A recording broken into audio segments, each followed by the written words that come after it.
जमीन मांगी, इन्होंने जमीन भी को अर्पण किया नागा में।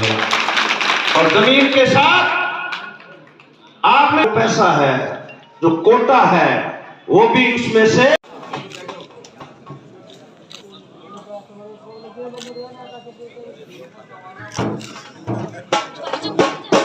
देना चाहूंगा। हमारे राष्ट्रीय नेतृत्व को मैं धन्यवाद देना चाहूंगा। राजस्थान के लोकप्रिय मुख्यमंत्री और हमारे जैसे पिछड़े और अति पिछड़ों के मसीहा आदरणीय अशोक गहलोत जी को मैं धन्यवाद देना चाहूंगा। राजस्थान प्रदेश कांग्रेस कमेटी के ऊर्जावान अध्यक्ष बड़े भाई गोविंद सिंह जी डोटासरा साहब को, और मैं धन्यवाद देना चाहूंगा यहां के लोकप्रिय विधायक रामकेश जी मीणा को भी, कि मेरे जैसे एक कांग्रेस पार्टी के छोटे से सिपाही को, एक नाई के बेटे को राजस्थान सरकार में संपूर्ण राजस्थान का केस किला बोर्ड का अध्यक्ष बना करके, स्टेट मिनिस्टर का पोर्टफोलियो देकर के, राज्य मंत्री का दर्जा देकर के आप लोगों के बीच में बुलाया है, आप लोगों के बीच में भेजा है। मित्रों, हम वो लोग हैं जो मानव जाति की सेवा करने वाले लोग हैं। जन्म से लेकर और मृत्यु तक मानव जाति की हम सेवा करते हैं।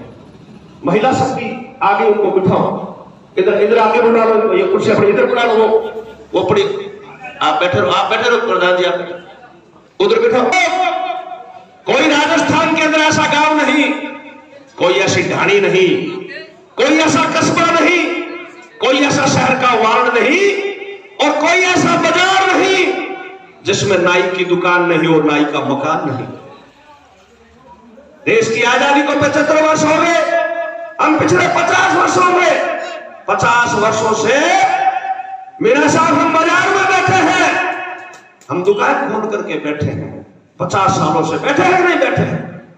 लेकिन बड़ी दुर्भाग्य की बात है कि आज भी हम इस बदले हुए परिदृश्य में आज भी हम लोग समय के साथ नहीं चल रहे हैं। ये दुर्भाग्य की बात। राजस्थान के अंदर 150 विधानसभाएं ऐसी हैं जिसमें 8,000 से लेकर 10,000 तक हमारा वोट है। 50 विधानसभाएं ऐसी हैं जो जिला मुख्यालय की विधानसभा है, जो डिवीजन मुख्यालय की विधानसभा। लेकिन इस बदलते हुए परिदृश्य में इस 21वीं सदी में भारत चल रहा है, लेकिन हम लोग आज भी कुंभकर्ण की नींद में सोए हुए हैं।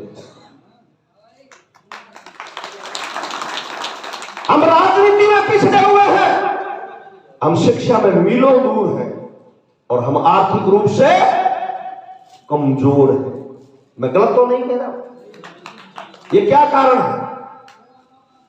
मैं आप लोगों को कहने के लिए आया हूं, जब इस प्रोग्राम से बाहर आप जाओगे, आपको लोग आएंगे पूछने के लिए कि भाई आप क्या प्रोग्राम करके आए हो, आप किस लिए गए हो, आपको कांग्रेस पार्टी ने क्या दिया है, आपको कांग्रेस पार्टी क्या देगी, आपका सरकार में क्या है, ऐसी ऐसी बातें पूछेंगे।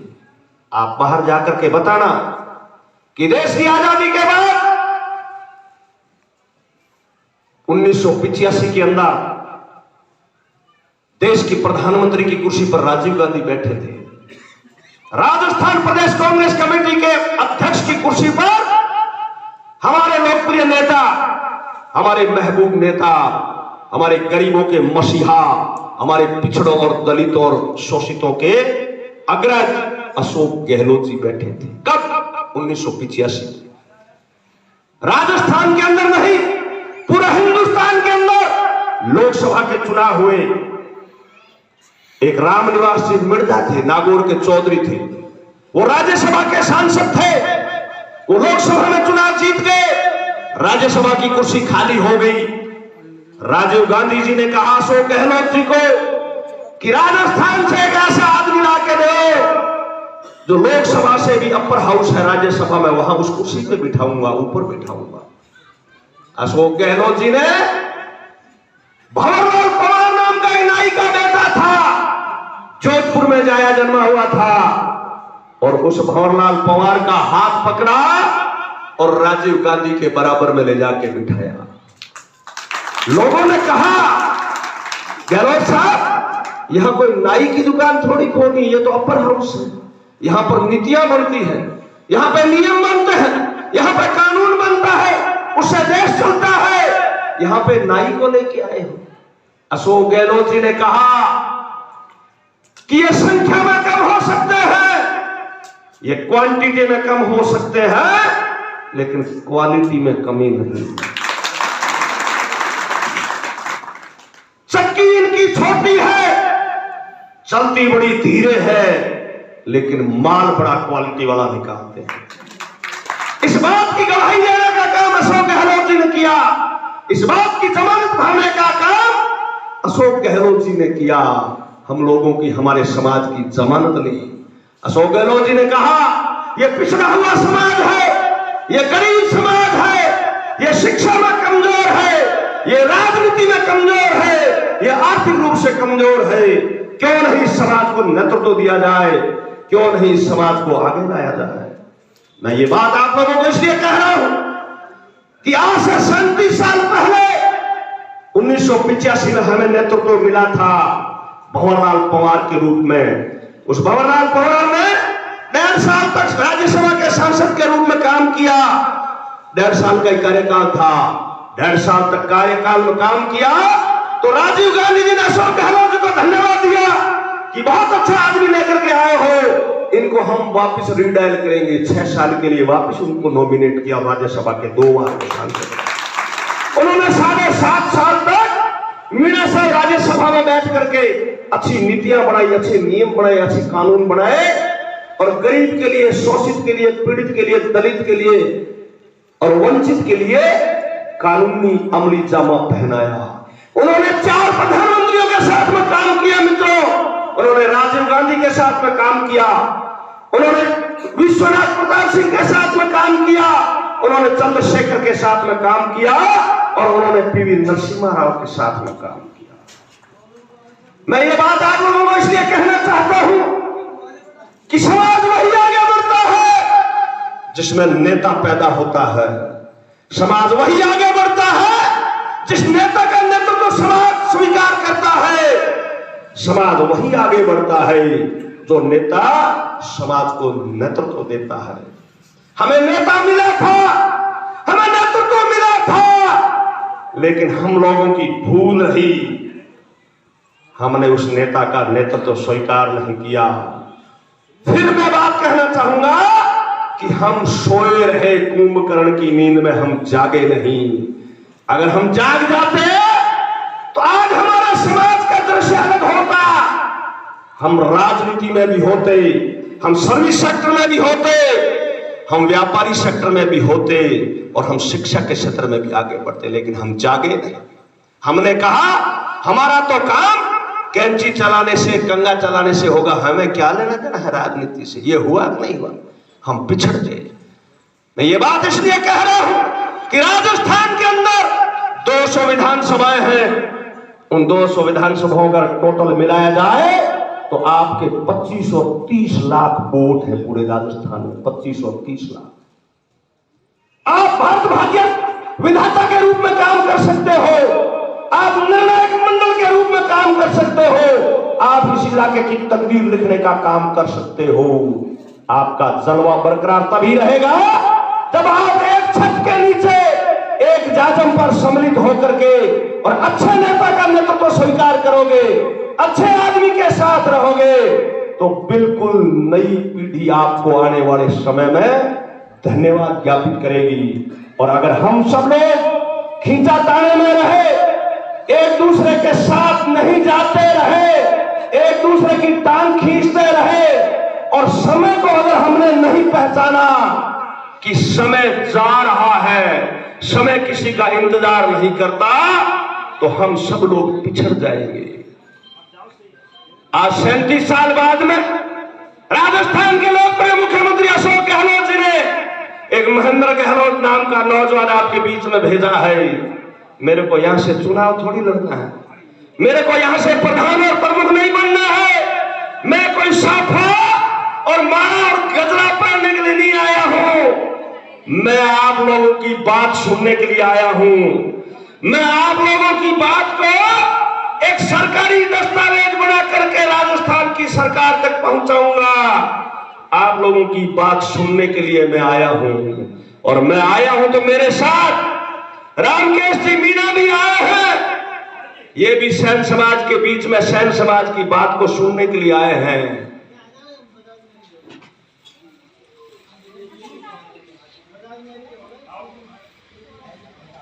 आपको एक बात बताऊं, राजस्थान में राज कांग्रेस पार्टी का है कि नहीं? 4 साल हुए। कर्नाटक में हमारी सरकार थी। अरे एक मिनट भाई, सुनिए, इस फोन को रख दे। मध्य प्रदेश में हमारी सरकार थी और राजस्थान में हमारी कांग्रेस सरकार है। ऐसी ऐसी पार्टियां हैं हिंदुस्तान के अंदर, ऐसे ऐसे लोग हैं जो कर्नाटक की तरह और मध्य प्रदेश की तरह राजस्थान की सरकार को भी हटाने का काम कर रहे थे कि नहीं कर रहे थे? लेकिन मैं धन्यवाद देना चाहूंगा रामकेश जी मीणा को। इन विधायकों ने सरकार को हिलने नहीं दिया। इन्होंने अशोक गहलोत जी को जाकर के कहा कि गंगापुर सिटी विधानसभा क्षेत्र की जनता ने हमें विधायक बना करके भेजा है। 5 साल तक विधायक हम हैं। हम उस जनता की आवाज को बुलंद कर रहे हैं। हम लोगों के ऊपर उस इलाके की 36 कौम ने विश्वास किया है। राजस्थान में गरीबों की सरकार है, राजस्थान में 36 कौम की सरकार है। हम इस सरकार को हिलने नहीं देंगे। और इन्होंने 13 के 13 जो निर्दलीय विधायक थे, सभी विधायकों ने एकजुट होकर के और अशोक गहलोत जी के बराबर में जाकर के ये खड़े हुए सरकार का खूंटा रोपा। वो सरकार मजबूत हुई और वो सरकार चल रही है कि नहीं चल रही है? और इसका परिणाम ये आपके सामने है। महेंद्र गहलोत, अगर सरकार नहीं बचती तो महेंद्र गहलोत केस कला बोर्ड का चेयरमैन नहीं बनता और न ही मंत्री का दर्जा मिलता और नहीं आपके बीच में आता। अगर धन्यवाद के पात्र हैं रामकेश मीणा है, इनकी टीम है, इनके साथी है, हमारे जो विधायक हैं, चाहे बीटीपी के हो, चाहे बहुजन समाज पार्टी से आए हुए हो, चाहे निर्दलीय जीत करके गए हो, और हमारे कांग्रेस के विधायक हो, मैं तो इनको धन्यवाद दूंगा।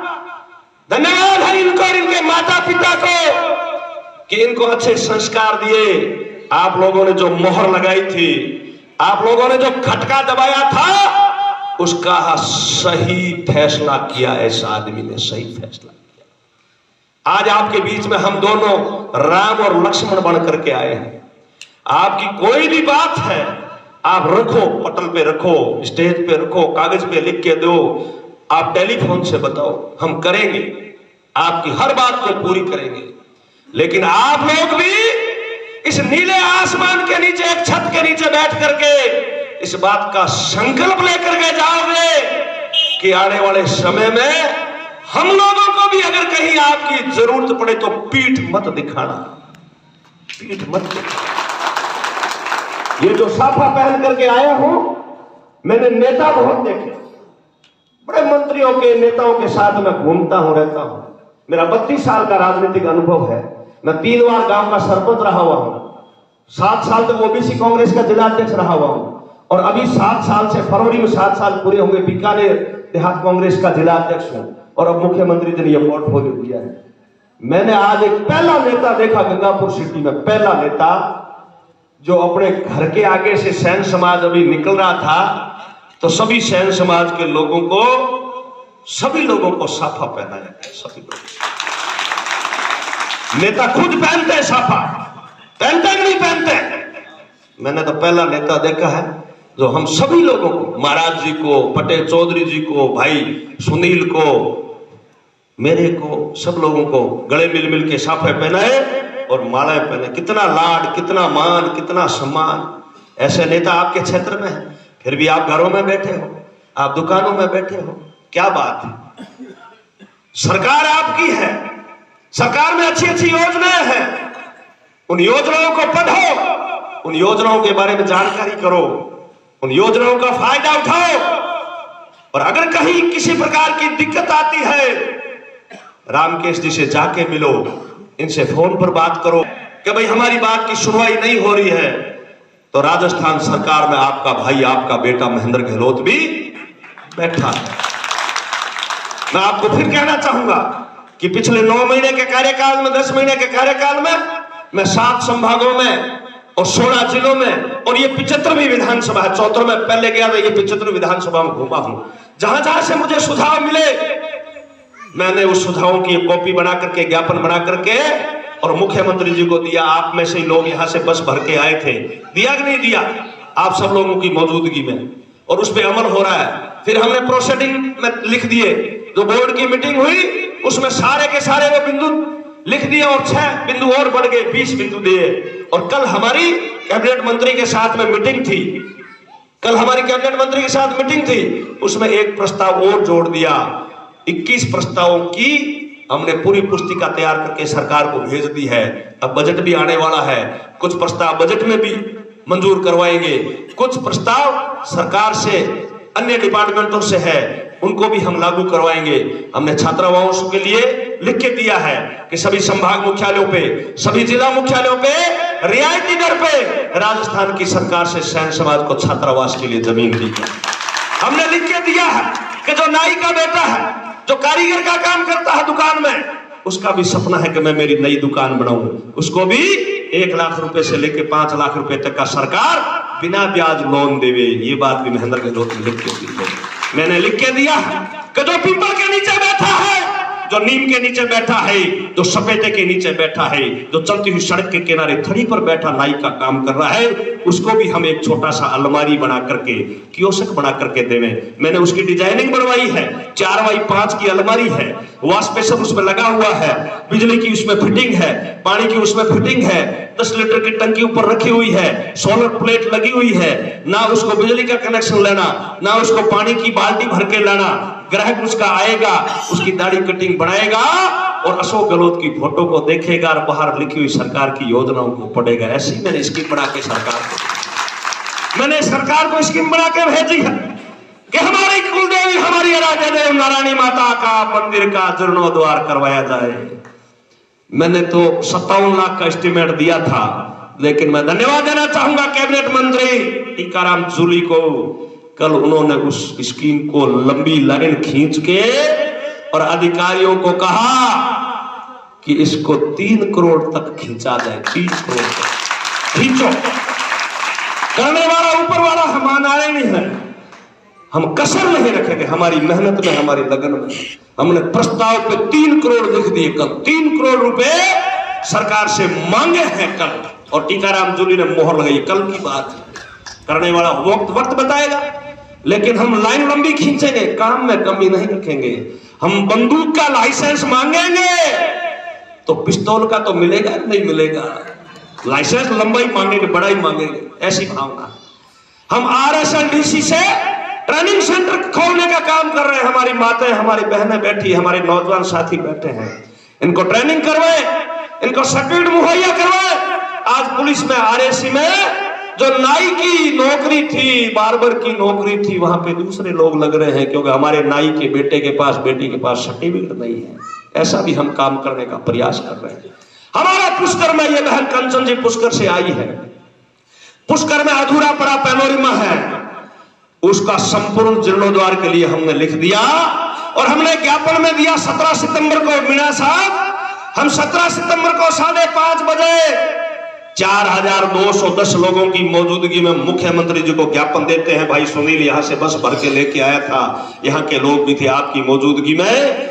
और 18 सितंबर को, एक दिन बाद में, हमारे धरोहर संरक्षण बोर्ड के चेयरमैन, चित्तौड़ के पूर्व विधायक सुरेंद्र सिंह जाड़ावत, जिनको राज्य मंत्री का दर्जा है, उनको अशोक गहलोत जी ने वहां पे भेज दिया। बहन कंचन जी के पास टेलीफोन आ गया, आया कि नहीं आया, और उन्होंने एस्टीमेट बढ़वा लिया। जल्दी से जल्दी पुष्कर का, सैन जी महाराज का पैनोरमा का जीर्णोद्धार होगा और उद्घाटन होगा, आप सब लोगों को लोकार्पण कर दिया जाएगा, आपके हवाले कर दिया जाएगा। तेरा तुझको अर्पण क्या लागा मेरा, इस भावना के साथ हम बच्चों के लिए, एजुकेशन के लिए हमने मांग की है। एक अनुकृति योजना है, राजस्थान सरकार की योजना चल रही है अनुकृति योजना, उसको आप पढ़ो। उसमें सरकार ने और विधायक जी ने विधानसभा में प्रस्ताव ले रखा है, उस योजना के अंतर्गत बच्चों को कोचिंग, चाहे जिले की हो, चाहे तहसील की हो, चाहे दिल्ली की हो, उसमें भी सरकार उनके ऊपर खर्चा लगाएगी, उनको कोचिंग करवाएगी ताकि वो सर्विस सेक्टर में जाए, नौकरी में जाए, बाहर जाए। और मुख्यमंत्री जी ने तो ऐसी योजना भी बना दी कि हिंदुस्तान से बाहर भी अगर कोई जाएगा पढ़ने के लिए, उसको भी सरकार सुविधा मुहैया करवाएगी। ऐसी योजना हमारी सरकार बनाई और हमने उसमें प्रस्ताव डाल दिया है। हमारा देवस्थान विभाग राजस्थान सरकार का बुजुर्गों को तीर्थ यात्रा करवा रहा है, हमने उसमें भी एक प्रस्ताव डाल दिया, क्यों नहीं केश कला बोर्ड के माध्यम से बुजुर्गों को हमारे नारायणी माता, हमारे सैन जी महाराज की जन्मस्थली का भ्रमण करवाया जाए। तो आप लोगों से कहना चाहूंगा कि आप लोग भी आवेदन करें। केश कला बोर्ड का कार्यालय झालाना डूंगरी में खुला हुआ है, पूरा स्टाफ, पूरे कर्मचारी मुझे मिले हुए हैं। वर्किंग डे में पूरे दिन वो 9 से 6 बजे ऑफिस खुलता है। आपकी कोई भी बात, कोई भी सुझाव, कोई भी मांग आप आकर के वहां देना। मैं आपको मिलूं या नहीं मिलूं, आपके लिए एक तो सेक्रेटरी लगा रखा है, एक senior super scale RS officer retirement, उसको प्राइवेट सेक्रेटरी लगा रखा है, 2 अधिकारी बड़े लगा रखे हैं गजिस्ट्रेट ऑफिसर, बाकी अकाउंटेंट, बाबू, एलडीसी, चपड़ासी, सारी व्यवस्था मैंने कर रखी है। आप आओगे, आपको गिलास में, कांच की गिलास में पानी पिलाऊंगा, बढ़िया चाय पिलाऊंगा और बिस्किट भी खिलाऊंगा और आपकी बात सुनूंगा। आपका काम टेलीफोन से होने वाला होगा, टेलीफोन से करूंगा। अगर आपका काम मेरी लेटर पैड पे लिख के देने से होगा, मैं आपका काम लिख के दूंगा। अगर आपका काम मेरे साथ चलने से होगा, राजस्थान सरकार लिखी हुई गाड़ी मेरे दरवाजे पे खड़ी है, पैरों के नीचे रखता हूं, गाड़ी घोड़ा सरकारी घरीला टिचकारी टोरा और थारो काम करा, आपकी सेवा करेंगे, आपके सपने को हकीकत में बदलेंगे। लेकिन आप एक छत के नीचे आ जाओ, आदमी को आदमी पहचानो। सुभाष चंद्र बोस ने कहा था, मैं तुम्हें आजादी दूंगा लेकिन तुम मुझे खून दो, तुम मुझे खून दो, मैं तुम्हें आजादी दूंगा। मैं आप लोगों से निवेदन करने के लिए आया हूं कि आने वाले समय में आप लोगों की कभी जरूरत पड़े, आप इसी प्रकार एक माँ के बेटे बेटी बन करके और मेरे साथ खड़े रहना। मैं ऐसा सांचा डाल दूंगा कि आने वाली पीढ़ी आपको याद करेगी। और अगर आप इधर उधर रहे, आधे इधर रहे आधे उधर रहे, कोई पूछने वाला नहीं है, ना तो कोई आपको पूछेगा और ना मेरे को पूछेगा। शोले फिल्म देखी है किसी ने? शोले फिल्म कितने लोगों ने देखी है? शोले फिल्म हाथ खड़ा करो। बहुत लोगों ने देखी है। उसमें एक जेलर होता है और जेलर जब आगे चलता है तो पीछे अपने सिपाहियों से कहता है कि आधे उधर चले जाओ और आधे इधर चले जाओ और बाकी मेरे पीछे आ जाओ। बताओ कोई रहता है? आधे इधर आधे उधर मत जाओ। संकल्प ले, कांग्रेस पार्टी आपकी पार्टी है, राजस्थान की सरकार आपकी है, राजस्थान का मुख्यमंत्री आपका है, यहाँ का विधायक आपका है, केश कला बोर्ड का चेयरमैन आपका है, महेंद्र गहलोत आपका है, केश कला बोर्ड भी आपका है। अगर अभी आप नहीं जागे तो एक पुरानी फिल्म का गाना है कि कसूर तुम्हारा भी नहीं था, कसूर हमारा भी नहीं था, ना तुमने सिग्नल देखा ना हमने सिग्नल देखा और एक्सीडेंट होता है। ये एक्सीडेंट 75 साल से हो रहा है। देश की आजादी को 75 साल हो गए, 25 लाख हमारे वोट हैं, लेकिन हम 2-4 लोग ऊपर क्यों पहुंचे? एक राज्यसभा में अशोक गहलोत जी ने पहुंचाया, हमें नेतृत्व दिया, हमें जगाने की कोशिश की, लेकिन हम नहीं जागे। 1-2 कोई केश कला बोर्ड के चेयरमैन और बन गए, एक आधा एमएलए भी बन के गया था, हमारे एक एमएलए भी बना है, लेकिन रहे वही भाग के 3 पार। एक आदमी कुछ नहीं कर सकता, महेंद्र गहलोत अकेला कुछ नहीं कर सकता। राज्यसभा के सांसद भी रहे, अकेला रह गए, क्या किए? मैंने कहा ना, समाज वही आगे बढ़ता है जिसमें नेता पैदा होता है। ये देख लो आपके सामने, आज देखो मीणा समाज, आज देखो गुर्जर समाज, आज देखो जाट समाज, आज देखो मेघवाल समाज, है कि नहीं? वो समाज नेतृत्व तो स्वीकार करता है और हम मानते नहीं। कहीं न कहीं कमी है, कहीं न कहीं बीमारी है। इस बीमारी को मिटाओ और एक हो जाओ। और एक होकर के अगर चलोगे तो निश्चित रूप से कोई न कोई बदलाव आएगा। बदलाव आएगा तो लोग आपको पूछेंगे। इसलिए आप लोगों से कहने के लिए आए हैं कि आप एक हो जाओ और समय के साथ चलो और शिक्षा के क्षेत्र में आगे बढ़ो। शिक्षा एक शेरनी का दूध है, जो जितना ज्यादा पिएगा वो उतना ज्यादा दहाड़ेगा। बाबा साहब भीमराव अम्बेडकर ने कहा कि शिक्षा के बिना मति नहीं, बुद्धि नहीं, और मति के बिना गति नहीं। आदमी भागा दौड़ी नहीं कर पाएगा। आदमी पढ़ेगा लिखेगा, बुद्धि काम करेगी, वो आसाम भी जाएगा, वो बंगाल भी जाएगा, वो कलकत्ता भी जाएगा, वो इंग्लैंड अमेरिका भी जाएगा। और इंग्लैंड अमेरिका आसाम बंगाल जाएगा तो भेड़ थोड़ी चराएगा, पैसा कमाएगा। और जब पैसा कमाएगा तो परिवार में लाएगा, घर में लाएगा, समाज में लाएगा, तो उसका उद्धार होगा। तो उन्होंने कहा कि शिक्षा के बिना मति नहीं, मति के बिना गति नहीं, गति के बिना अर्थ नहीं, और अर्थ के बिना मनुष्य पशु के समान है। उन्होंने एक बात और कही कि जहां शिक्षा नहीं वहां पर अंधकार होता है, और अंधकार से अज्ञानता पैदा होती है, और अज्ञानता से भय पैदा होता है, और भय से अंधविश्वास पैदा होता है, और अंधविश्वास से विवेक शून्य हो जाता है, और जब विवेक शून्य हो जाता है तो मनुष्य मानसिक रूप से गुलाम बन जाता है। इसलिए आप लोग जागो और शिक्षा के क्षेत्र में आगे बढ़ो। मैं विधायक महोदय से निवेदन करना चाहूंगा कि क्वांटिटी में हम कम हो सकते हैं, संख्याबल में हम कम हो सकते हैं, लेकिन क्वालिटी में कम नहीं है। सैन समाज ने आपसे जमीन मांगी है, आज आप राज में हो, आज आप पावर में हो, ईश्वर की बड़ी भारी मेहरबानी है। और अशोक गहलोत जी के आप लाडले हो, अशोक गहलोत जी के लाडले हो। सरकार में आपका महत्व है, सरकार में आपका वजन है, सरकार में आपका महत्व है, और आपकी बात सरकार के मुख्यमंत्री जी कभी टालते भी नहीं है। तो मुझे पूरा भरोसा है कि सैन समाज जो भी बात मांग रहा है, देने वाले आप हो, देने में आप बड़े दानवीर हो, बड़े भले आदमी हो। अभी हम जब जयपुर से आए, हम साथ आए, तो बीच में एक डाबर गांव है, वहां हम लोगों का स्वागत किया। डाबर गांव विधानसभा बामनवास में है, लेकिन डाबर गांव के लोगों ने कहा, मेरे सामने कहा मेरे को कि रामकेश जी मीणा गरीबों के नेता है, गरीबों के नेता। अपने समाज के लोगों ने कहा, डाबर वाले कुछ यहाँ आए हुए हैं, तो आप ऐसे भले आदमी हो। जमीन समाज को तभी मिलेगी जब समाज की संस्था रजिस्ट्रेशन होगी, और उस संस्था के नाम से आप लिख करके, सुनील कहा गया, संस्था का रजिस्ट्रेशन हुआ है, फाइल लगाओ, रजिस्ट्रेशन कराओ, और उस रजिस्ट्रेशन करवा के उस संस्था के नाम की लेटर पैड छपवाओ, अध्यक्ष उपाध्यक्ष आपकी कार्यकारिणी बनाओ, और फिर उस लेटर पैड पे लिख के और विधायक जी को दो, और फिर उस पे ये ऑर्डर करेंगे, सरकार को भेजेंगे, यहाँ पे म्युनिसिपलिटी को भेजेंगे, वो आगे की प्रक्रिया है। जो भी है वो इनसे आप मिलो, आप मांगो, आपको किसी प्रकार की ये कमी नहीं रखेंगे।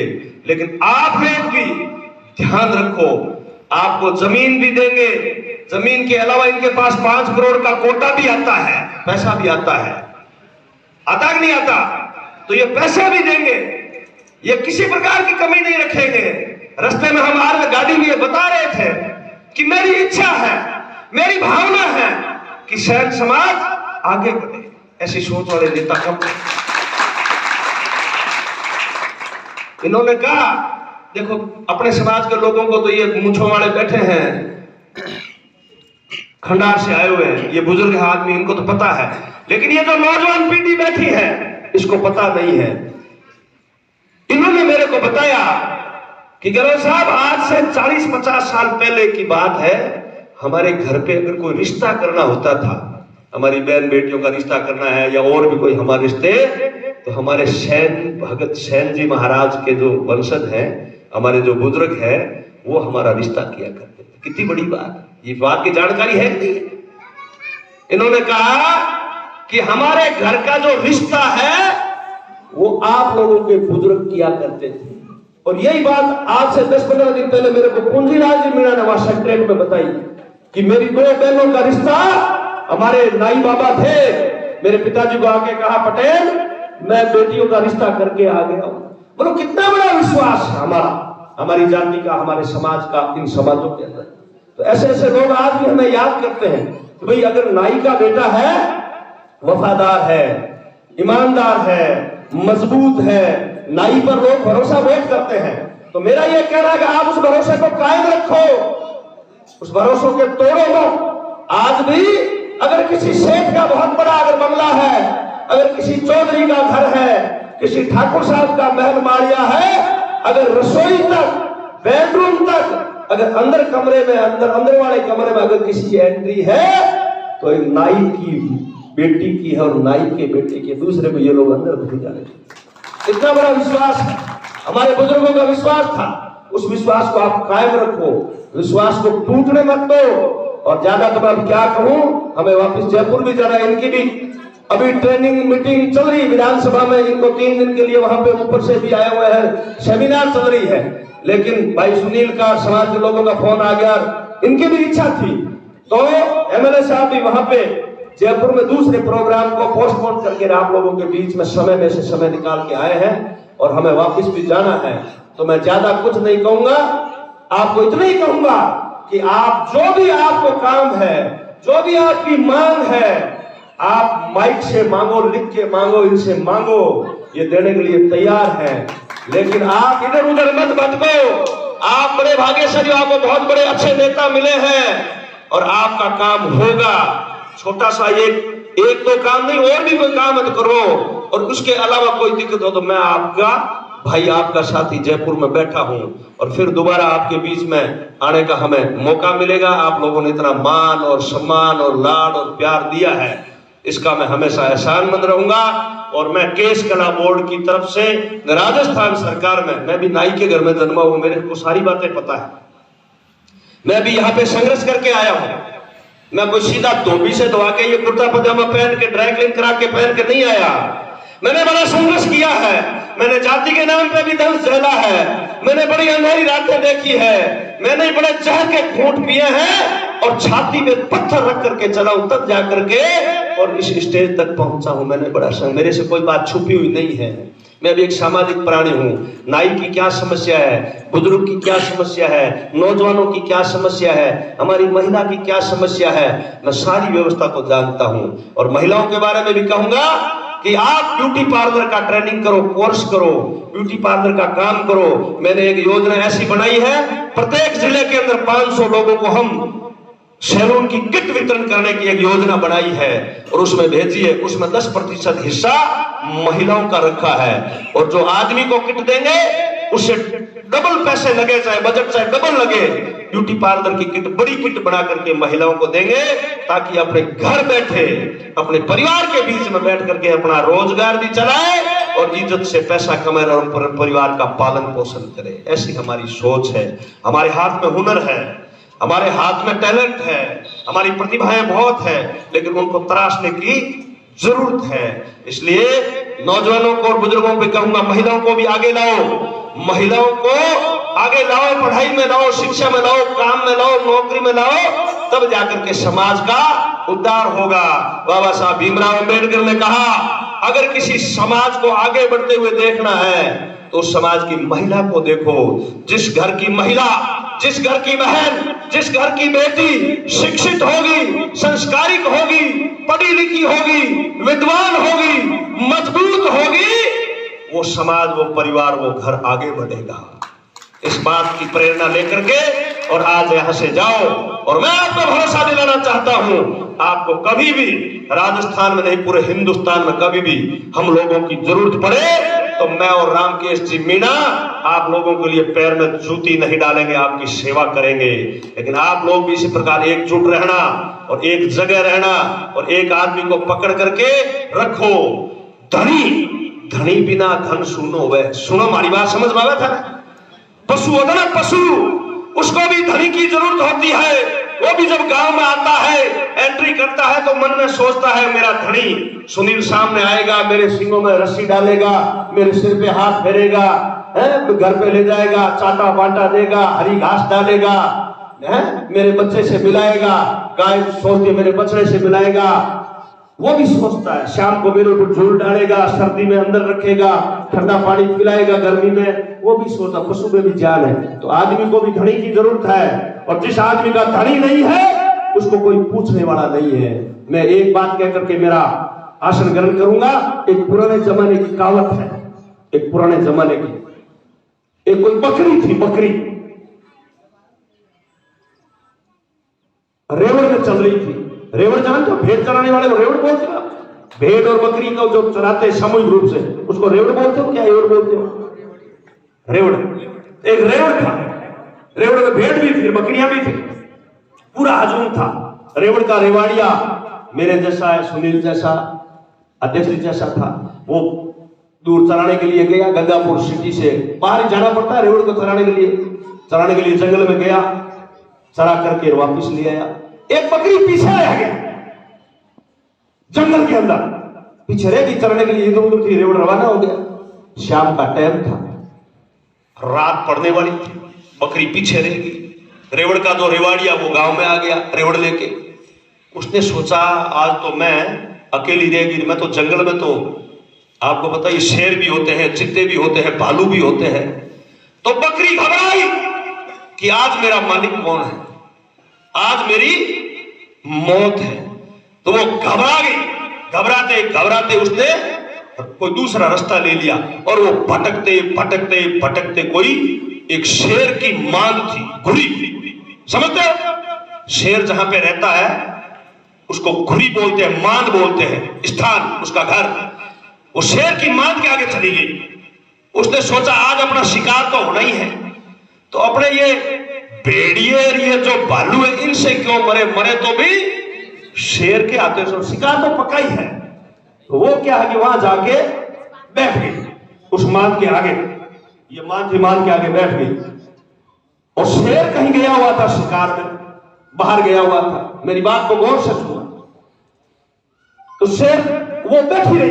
अब शेर की मांद थी, शेर की बुरी थी, तो वहां दूसरा तो कौन आए शिकार करने के लिए? बताओ, कोई आता है क्या? मजबूत आदमी के घर पे कोई हमला करने के लिए आता है क्या? बताओ। तो दूसरा कोई आया नहीं। शेर गया हुआ था शिकार के लिए, उधर सवाई माधोपुर, उधर दूसरे इलाके में बामनवास की तरफ, लालसोट की तरफ।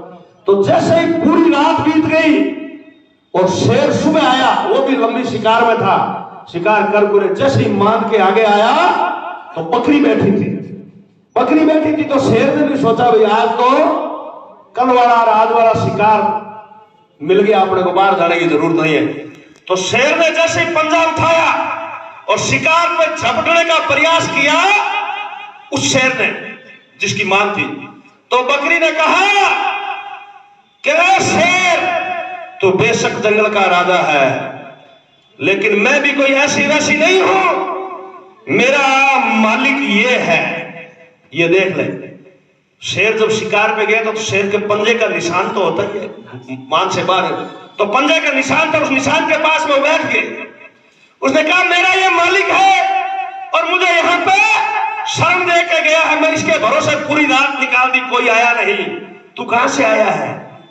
मैं इसकी कार्यकर्ता हूं, मैं इसकी वर्कर हूं, मैं इसकी शिष्य हूं, मैं इसकी बहन हूं, मैं इसकी बेटी हूं, मैं इसका भाई हूं, और मेरा मालिक ये है, ये पंजे का निशान देख ले, मैं इसके भरोसे बैठी हूं। तू कहां शिकार कर रहा है? मेरा कहीं तेरा शिकार नहीं हो जाए। शेर विद्वान था, सतयुग के जमाने की बात है।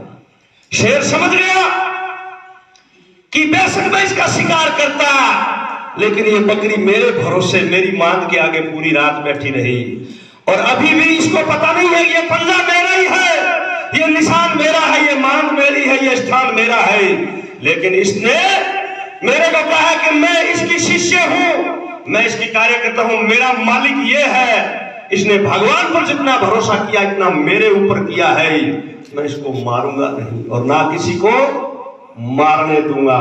उसने हाथी को बुलाया, क्योंकि शेर तो जंगल का राजा होता है, और हाथी को बुला के हाथी की ड्यूटी लगाई कि इस बकरी को सूंड के माध्यम से ऊंचा उठा करके यहां बिठाओ मस्तक पर, और ये जो जंगल है और इस जंगल की हरी हरी घास है, कुंपल हरी हरी घास, इसको पूरे दिन चराओ ऊपर बिठा करके और शाम को लाके यहां उतार दिया करो, तुम्हारी ये ड्यूटी है। तो ये बात कही है, खोज पकड़ सैंठार हो, मारवाड़ी में डाइवर्ट किया है। खोज नाम होता चिन्ह का, वो बकरी उस चिन्ह को पकड़ के बैठ गई तो कहा खोज पकड़ सैंठार हो, धनी मिलेगा। आपका धनी चाहे सवाई माधोपुर गया है और चाहे लालसोट गया, चाहे जयपुर गया, चाहे दिल्ली, वो कभी न कभी आपको आके संभालेगा। अगर आप उसके भरोसे पे अपने यहां पे बैठे हो कि हमारा रामकेश मीणा कहीं भी जाए हम यहां पे बैठे सुरक्षित हैं, तो रामकेश मीणा चाहे कहीं बैठे रहे, उनको पता है कि सुनील मेरा है और उसके ऊपर कोई गर्म हवा नहीं लगनी चाहिए। तो कहा है कि खोज पकड़ सैंठार हो, धनी मिलेगा आय, अजिया गज मस्तक चढ़ी, अजिया नाम था बकरी का, अजिया गज मस्तक चढ़ी, फिर कुंपड़ खाए, हरी हरी घास खाई पूरी जिंदगी। तो आज राज के अंदर हिस्सा है, राज के अंदर इनकी भागीदारी है, यहां के विधायक हैं। आज पुनः आपको कहना चाहूंगा कि राजस्थान का राज आपके बीच में बैठा है, ये राजस्थान का राज है, ये राजस्थान की सरकार, हम दोनों आपके बीच में बैठे, आप बड़े भाग्यशाली हो। इसलिए आप सही जगह रहना, और आज जो जो बातें सुनी हैं उन बातों को शाम को घर जाकर के छाती पर हाथ धर करके मंथन करना, और मैं फिर दोबारा आऊंगा, तीसरी बार भी आऊंगा, जरूरत पड़ी आपको अगर मेरे को 4 बार बुला तो मैं 5 बार आऊंगा, मैं आऊंगा, आप मेरे हो, अपने हो, लेकिन आप इधर उधर मत डोलो, दूसरी जगह कहीं नहीं है कुछ भी। आपने देखा अपने राजस्थान के अंदर अपने समाज की कितनी तो संस्थाएं बनी हुई है, मैं गलत कह रहा हूं सही कह रहा हूं। जयपुर के अंदर प्रदेश अध्यक्ष बैठे हैं, काफी कई राष्ट्रीय अध्यक्ष बड़े हुए बैठे हैं, कई अंतरराष्ट्रीय अध्यक्ष बड़े हुए बैठे हैं, लेटर पे छपवा लेते हैं, 3500 रुपए में संस्था का रजिस्ट्रेशन हो जाता है, आदमी नहीं उनके पास, 50 आदमी नहीं है, और ना उनको कोई काम कराने का मादा है। मुख्यमंत्री जी ने कहा कि मैं पहले 2 बार मुख्यमंत्री रह चुका हूं राजस्थान का, 2 बार। अगर आपके समाज का कोई आकर के, अगर कोई नेता मुझे कहता कि केस करा बोर्ड का गठन करो, चेयरमैन बनाओ, राज्य मंत्री का दर्जा दो, तो मैं पहले 2 मंत्री और बना देता, राजस्थान में 2 नेता पैदा हो जाते होते, किसी ने कहा नहीं। सारे झूठी बात करते हैं, चाहे किसी पार्टी के नेता हो, लेकिन हम लोग आज आपके बीच में आए हैं, मैं कोई कुछ लेने के लिए नहीं आया हूं, आज आपके बीच में आए हैं तो कुछ न कुछ देने के लिए ही आए हैं। और फिर अगर कोई कमी पड़ जाए तो फिर मांग लेना, खजाना इनका खाली नहीं है, खजाना आपके लिए भरा हुआ है, भगवान की दया है। इसलिए समय की गरिमा को ध्यान में रखते हुए मैं मेरा स्थान ग्रहण करता हूं और संचालन करता हूं, माइक सौंपता हूं। आप सब लोगों का पुनः बहुत बहुत आभार, धन्यवाद। हम केस करा बोर्ड के माध्यम से अच्छी योजनाएं बना रहे हैं, सरकार को भेज रहे हैं, आपका भी कोई सुझाव है वहां तक पहुंचाएंगे हम, और सरकार की योजनाओं को आप पढ़ो, उनका इंप्लीमेंट करो, उनको लागू करो, फॉलो करो। और विधायक जी, अब मैं आपको तो दे रहा हूं इनकी जिम्मेवारी, भोड़ावन बोले बीकानेर भाषा भोड़ावन, और इनकी दे रहा हूं आपको, समझ रहे हैं मेरी बात एमएलए साहब? ये भोड़ा समाज है, पिछड़ा हुआ समाज है, गरीब समाज है, ईमानदार समाज है, गांव में रहने वाला समाज है, छोटा समाज है। आज मैं आपको जिम्मेवारी देके जा रहा हूं, मेरे इस समाज का आप ध्यान रखना, इसका ख्याल रखना, इनकी बहन बेटियों की इज्जत आबरू इनके बुजुर्गों के साथ आपके हवाले करके जा रहा हूं, और आप लोगों को जिम्मेवारी देके जा रहा हूं कि ये महेंद्र गहलोत समझ करके रामकेश जी मीणा का ध्यान, ये महेंद्र गहलोत ही है, ये रामकेश मीणा इतने दिन अब ये महेंद्र गहलोत बन गए, ये रामकेश मीणा थे, अब रामकेश जी सैन बन गए आज से आपके बीच में आकर, इनका भी आप ध्यान रखना। ये भी कभी आपके दरवाजे पे आए, इनको खाली हाथ मत लौटाना, हाथ ऊपर करके मेरे को बताओ, मेरे को भरोसा दिलाओ। कभी राम के हुसैन जी महाराज के वंशज हो, मां नारायणी के वंशज, इनको खाली हाथ मत लौटाना। हुए कि आपने जो सोच जो कायम आज की है, आदरणीय महेंद्र जी गहलोत साहब को सुना, गंभीरता से सुना। मैं देख रहा था उस समय सब लोग एक चित्त होकर के और गहलोत साहब को सुन रहे थे। मैं आपसे पुनः ये रिक्वेस्ट करूंगा कि एकजुट होकर के और हम सब लोगों को एक सूत्र में रहना है, एक सूत्र में रह करके हम लोग आगे बढ़ेंगे। और इसके अलावा भी जब भी सेन समाज याद करेगा, सेन समाज जब भी कोई समाज की तरफ से कोई मांग आएगी, समाज की तरफ से अगर कोई सामूहिक रूप से कोई बात आएगी, तो मैं आपको भरोसा दिला रहा हूं, महेंद्र जी के सामने भरोसा दिला रहा हूं, कोई भी मुद्दा लेकर के आओगे, कोई भी विषय लेकर के आओगे जो पूरे समाज का मुद्दा है, कंधे से कंधा मिला करके आपके साथ रहूंगा, कभी भी धोखा नहीं दूंगा, आपके साथ रहूंगा। और सेन समाज को हमेशा सिर पर रख करके और सम्मान के साथ आगे बढ़ेंगे। यही बात कहते हुए मैं मेरी बात समाप्त करता हूं। धन्यवाद, जय हिंद, नमस्कार। समाज की तरफ से, गंगापुर के नागरिकों की तरफ से भी बहुत बहुत अभिनंदन करता हूं, आभार प्रकट करता हूं। और विशेष रूप से हमारे जो महेंद्र जी गहलोत साहब पधारे हैं, केस कला बोर्ड का चेयरमैन बनने के बाद में मेरे ख्याल से उनका पहला दौरा है गंगापुर का। और जिस तरीके की बात और जो सूझबूझ की बात उन्होंने अभी आपके सामने रखी, मैं बहुत गंभीरता से उनकी बातें को सुन रहा था। उन्होंने बहुत ही सार्वगर्भित बातें कही, एक एक वाक्य का अगर आप गहराई से अगर आप समझेंगे तो जीवन और समाज को प्रगति के पथ पर, विकास के पथ पर ले जाने की बातें हैं। और अपने भाषण में ऐसा कोई बिंदु उन्होंने नहीं छोड़ा जो आपके हित का हो, हित का नहीं। सारी की सारी चीजें विस्तार से आपके सामने रखी है। और महेंद्र जी गहलोत साहब को मैं रास्ते में बातचीत करता आ रहा था, इसमें कोई अतिशयोक्ति नहीं है। मैंने कई बातें, क्योंकि जयपुर से आए तो लगभग 2 घंटे गंगापुर के सेन समाज के बारे में बातें होती रही। महेंद्र जी साहब, जब मैं राजनीति में शुरू में मैंने 2003 में चुनाव लड़ा पहला, और आप सब लोगों को, सेन समाज के साथियों को सबको याद होगा, सेन समाज की जो नारायणी माता की जो यात्रा निकलती थी, वो करौली फाटक से हम लोग शुरुआत करते थे उस यात्रा का।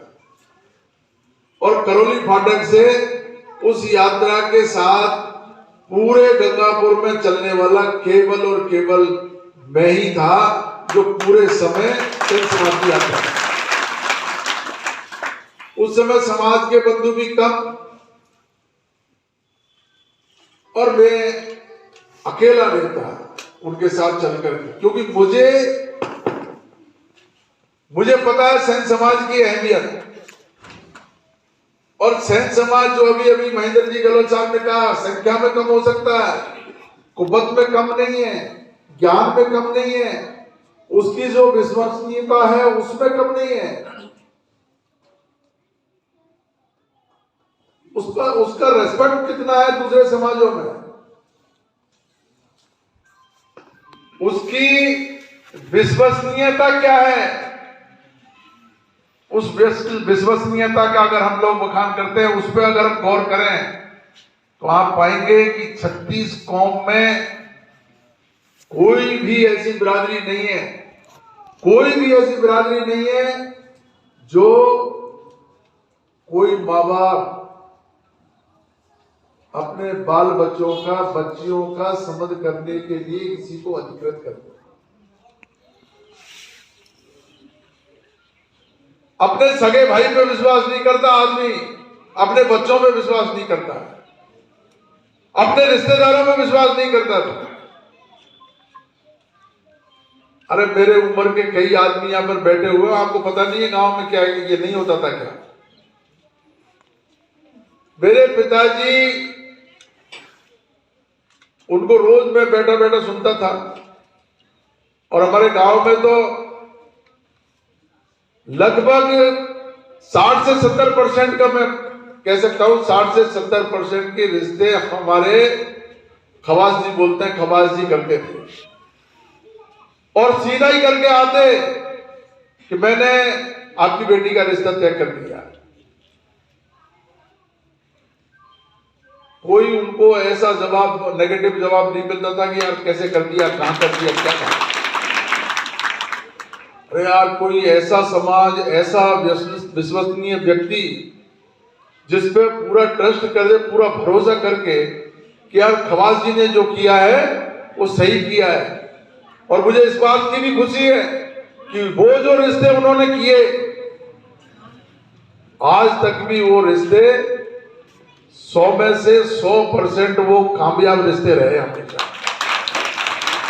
आज डाइवर्स की स्थिति हो रही है, परिवारों में जगह जगह झगड़े हो रहे हैं, टट्टे हो रहे हैं, एक दूसरे से पृथक होने के लिए कोर्टों के चक्कर लगा रहे हैं, और उस समय जो तालमेल करके, बैलेंस करके वो लोग समझ बूझ के साथ में जो रिश्ते करते थे, वो कामयाब रिश्ते हुआ करते। परिवार का मुखिया उनकी बात मानता था, हर घर की अंदर तक की कहानी उनको पता थी, लेकिन क्या मजाल कि इस घर की कहानी को दूसरे घर में जाकर के कहते हैं। तो ऐसा समाज जिसपे पूरा गांव भरोसा करे, पूरा समाज भरोसा करे, समाज के पंच पटेल भरोसा करने लग जाए, इतनी इज्जत वाला समाज, वो संख्या में कम हो भले ही, लेकिन वो जहां कहीं भी रहेगा अपना स्थान बनाने में कोई कसर नहीं छोड़ता। और ये मैं कह सकता हूं, सेन समाज का आज हमारे गंगापुर में जो स्थान है, 36 बिरादरी आज भी सेन समाज को बहुत आदर और सम्मान के साथ देखती है गंगापुर में। इसलिए कम संख्या ज्यादा संख्या कोई मायने नहीं रखती। बहुत बड़े समाज है और दूसरे, लेकिन उनमें इतनी कुव्वत नहीं है, इतनी विश्वास नहीं है, इतना लोगों में एक दूसरे पर भरोसा नहीं है। आज वो अगर समाज में दूसरे समाजों में कोई बात कहे, हो सकता है उनकी बात चले या नहीं चले, लेकिन सेन समाज अगर सामूहिक रूप से अगर कोई बात अगर कहता है तो गंगापुर में सारे समाज उस बात पे गौर करते हैं। इसलिए मैं कह सकता हूं कि समाज के जो सेन समाज का जो मामला है, वो सेन समाज का मामला गंगापुर में आदरणीय है। समाज का मामला एक तरीके से बहुत ही विश्वास के काबिल है। तो मैं आदरणीय महेंद्र जी को ये कहूंगा कि आपने यहां आकर के जो बहुत विस्तार से बातें कही है, उसका निश्चित रूप से हमारे सेन समाज के लोगों पे भी असर होगा। पहले से भी मैंने इनका विश्वास जीतने की कोशिश करी, लेकिन जैसा अभी सुनील जी ने कहा, वो उस विश्वास जीतने की बात पर मैं कामयाब नहीं हो पाया। समाज की भी थोड़ी सी कमी रही है, उसमें से कुछ लोग जो है मेरे नजदीक आए, लेकिन पूरी तरीके से जो मैं एकजुट होकर के समाज को मैं बिल्कुल साथ, कंधे से कंधा मिला करके साथ लेकर के चलने का इरादा रख रहा था, वो इरादे में मैं भी सफल नहीं हो पाया। थोड़ी दूरियां रही, लेकिन आज मैं आपको ये भरोसा दिला रहा हूं, आप यहाँ आए हैं, सब पूरा समाज यहाँ पर इकट्ठा है, मैं आपको ये भरोसा दिला रहा हूं, आपकी बात पर आज के बाद में सेन समाज को मेरी तरफ से कोई कमी नहीं आने दूंगा। सेन समाज जो भी कुछ मांगेगा वो पूरी कोशिश करूंगा कि उनकी बात का आदर रहे, उनका सम्मान रहे। सेन समाज ने कभी इकट्ठा होकर के कोई ऐसी बात भी मेरे सामने नहीं रखी। एक बार जरूर आए थे सेन समाज के लोग, कोई बोरिंग के लिए आए थे, तो मैंने हाथ के हाथ वो बोरिंग भी आपको सैंक्शन की। तो अब कहने को महेंद्र जी गहलोत साहब ने कुछ छोड़ा नहीं। इतनी विस्तार से बातें आपको बताई है और कैसे रहना है आपको, किस तरीके से आपको भविष्य में अपने निर्णय करने हैं, कौन आपका हितैषी है, कौन समाज का हितैषी है, इस बात पर भी आपको गौर करना चाहिए। आज हमारे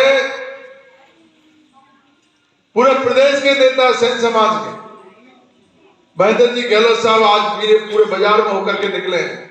आपको एक पहचान जाना चाहिए कि कौन आपका हितैषी है और कौन आपका हितैषी नहीं है। महेंद्र जी सेन समाज सब समाजों के काम आता है, 36 बिरादरियों के काम आता है। कोई किसी का भी काम हो हमेशा ये लोग जो है उनके काम आते हैं, उपस्थित रहते हैं। लेकिन जब सेन समाज का काम पड़े पता कब चलेगा, भले का बुरे का अपने का पराये का पता कब चलेगा, जब आप लोगों का काम पड़ेगा। आज हमारे नेता आए, ये सेन समाज सारे 36 कौमों के नेता आते हैं, उनका सम्मान करता है। आज कितने लोगों ने सम्मान किया आपका? इससे आपको असलियत पता लग जानी चाहिए। पूरे मार्केट में होकर के हम लोग निकले, इससे आपकी आंखें खुल जानी चाहिए। अपने पराये का पता तभी लगता है जब काम पड़ता है। आज आपको ये चीज मैं इसलिए आपको इंगित कर रहा हूं कि इससे इस इशारे से आपको समझ लेना चाहिए। आपका वोटों के टाइम उपयोग करके कोई भी सबूत पर फेंक करके किसी तरह बरगला करके आपको उपयोग करके छोड़ दिया, लेकिन जब आपका काम पड़ा तो आपको कोई ढूंढने से नहीं मिले। ऐसी भी बातों को ध्यान रखना चाहिए। मैं आपसे निवेदन करूंगा कि मैं सेन समाज के साथ, क्योंकि हम तो बचपन से उनको देख रहे हैं, उनकी गोद में पले हैं, बड़े हैं, आगे हम लोग जो है उनको देखते आ रहे हैं लगातार। तो मैं आपको कहना चाहता हूं, हमारा तो जीवन से आपका रिश्ता है। और विशेष रूप से मैं पहले भी 1-2 बार मेरे को मौका मिला, समाज के सामने बात रखने का मौका मिला। मैंने उस समय भी आपको निवेदन किया था कि सेन समाज से मेरा बहुत आत्मीय रिश्ता है। इस आत्मीय रिश्ते को, क्योंकि रिश्ता भी दोनों तरफ से निभता है, मैं तो निभाने की कोशिश करता हूं, लेकिन आप लोग उस रिश्ते को निभाने में कामयाब नहीं हुए।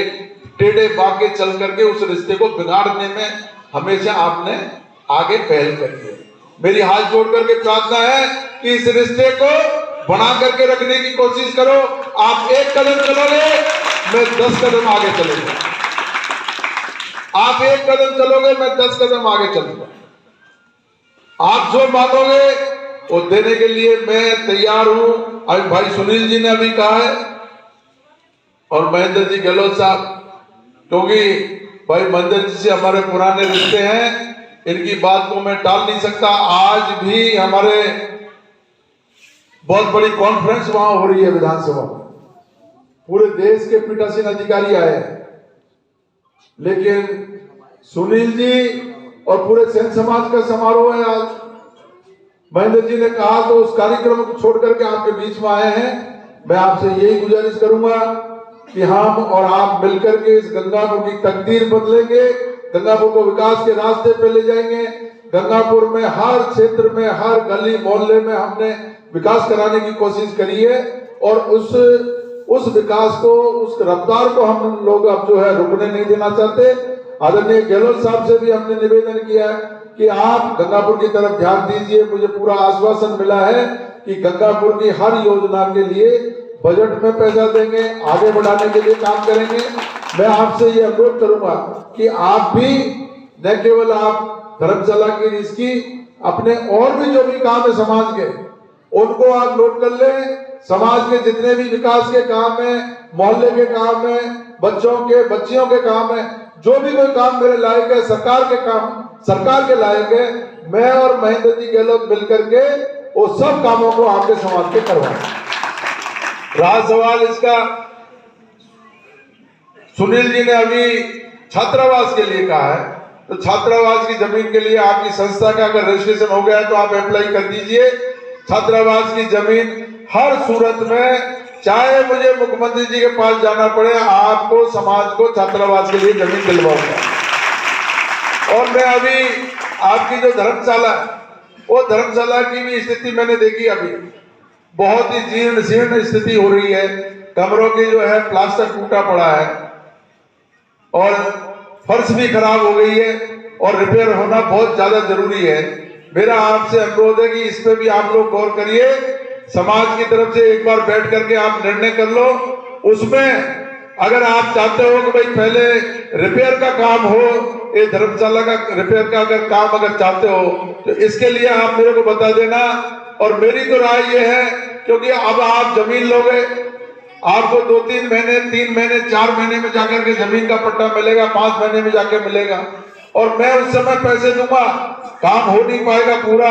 मेरी राय ये है, अगर आप सब लोगों की राय हो तो मेरा जो विधायक कोटा है उसमें से कुछ अगर मैं पैसा देना चाहूं, और धर्मशाला में अगर आप रिपेयर करके कमरों को ठीक करके या कमरे ऊपर बना दो या इनको ठीक कर दो, इसके लिए अगर आप सहमत हो तो मुझे बता दो। आप मेरा निवेदन तो साहब एक ही है कि आपके आज ये स्वर्ण में अक्षर है, ये छात्रावास समिति 15 दिन से आपके पीछे लगी हुई है। आपसे निवेदन कर रही है, अनुरोध कर रही है, चाहे छोटा सा टुकड़ा अपने कहीं भी जगह हो आप उसकी घोषणा करवा दें, रजिस्ट्रेशन करा के दे देंगे, आपको कार्रवाई कर देंगे।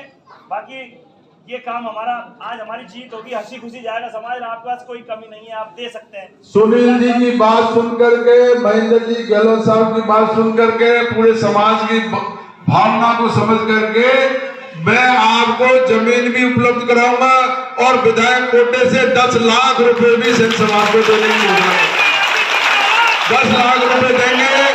और आप चाहे उसमें धर्मशाला में लगाओ चाहे छात्रावास में लगाओ, मेरी तरफ से विधायक कोटे से 10 लाख रुपए की घोषणा करता हूं।